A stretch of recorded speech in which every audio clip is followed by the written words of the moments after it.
Je lis du livre de Exode chapitre 3 au verset 1 ce qui suit.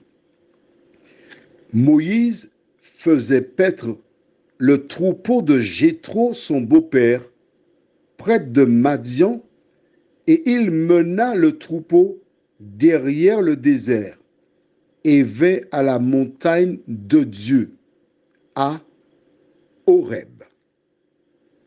Le thème c'est Horeb. Prions. Notre Dieu, notre Père,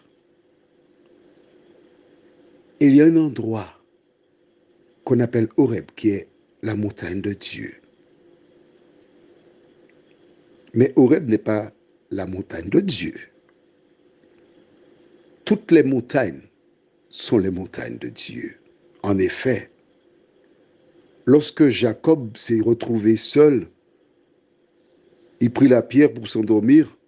À son réveil, il appela ce lieu Bethel, la maison de Dieu. En fait, quel que soit le lieu où Dieu se manifestait, on disait la maison ou la montagne de Dieu. Mais la véritable montagne de Dieu, Seigneur, c'est notre corps qui est appelé à être le temple du Saint-Esprit. Tandis que nous ferons un rapprochement entre ceci et cela, merci de nous éclairer. Nous t'en prions au nom de Jésus et pour ta gloire éternelle. Amen. Alors, nous avons vu aujourd'hui que Moïse s'est rendu dans le désert à un lieu qu'on appelle Horeb. Ce lieu est célèbre parce que l'Éternel s'était présenté à Moïse dans le buisson ardent, là. Et c'est pourquoi on appela ce lieu Horeb.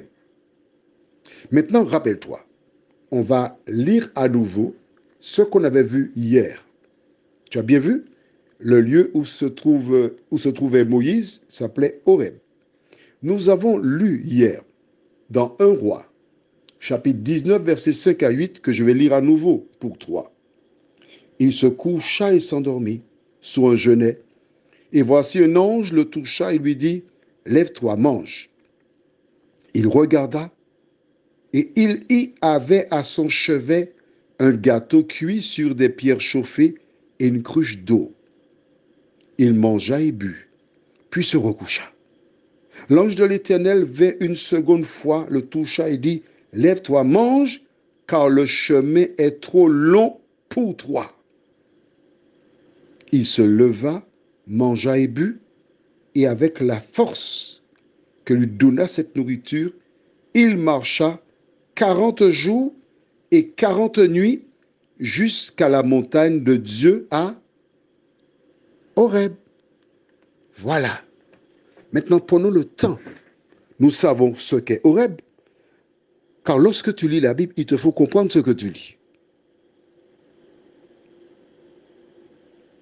Horeb, c'est le lieu où Dieu s'est révélé à Moïse pendant qu'il était berger et veillait sur les moutons, les brebis de son beau-père.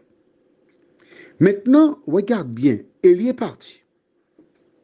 La Bible ne nous dit pas où il allait. Il a pris la fuite parce que Jézabel voulait le mettre à mort.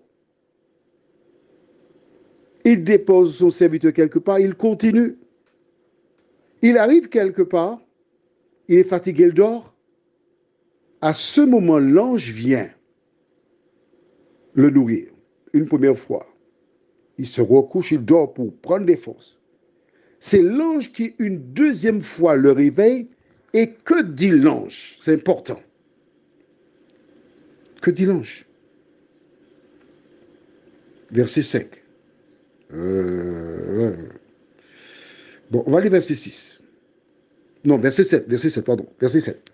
C'est pour gagner du temps. L'ange de l'Éternel vint une seconde fois, le toucha et dit, lève-toi, mange, car le chemin est trop long pour toi. Quel chemin? Est-ce qu'Élie a dit où il allait? Non. Tu peux lire. Non. On va lire. On va lire. Lisons. À partir du verset 1er. Akab rapporta à Jézabel tout ce qu'avait fait Élie et comment il avait tué par l'épée tous les prophètes. Jézabel envoya un messager à Élie pour lui dire que les dieux me traitent dans toute leur rigueur si demain à cette heure je ne fais de ta vie ce que tu as fait de la vie de chaque d'eux. Élie, voyant cela, se leva et s'en alla pour sauver sa vie. Il arriva à Beersheba, qui appartient à Juda, et il y laissa son serviteur. Pour lui, il alla dans le désert où, après une journée de marche, il s'assit sous un genêt et demanda la mort en disant, c'est assez. Maintenant, l'Éternel, prends mon âme, car je ne suis pas meilleur que mes pères. Il se coucha et s'endormit sous un genêt. Et voici un ange le toucha et lui dit, lève-toi, mange. Lorsqu'il est arrivé là, il a dit, Seigneur, maintenant, je ne suis pas meilleur. Il a confessé. Il a confessé qu'il était un lâche. Il a confessé qu'il a fait le mal. Je ne suis pas meilleur que les autres. Il reconnaît que ceux qui l'ont précédé étaient des lâches, et avaient des menteurs, tout ce que tu veux. Maintenant, Seigneur, prends-moi. Je suis prêt à connaître le même sort que Moïse. C'est à ce moment que l'ange est venu. Et l'ange lui dit, le chemin est trop long. L'ange sait où il doit aller. Exactement comme Jacob. Rappelle-toi, mais si, on a déjà vu ça il n'y a pas longtemps. Lorsque Siméon et Lévi ont tué les hommes, Dieu a dit, qu'a-t-il dit?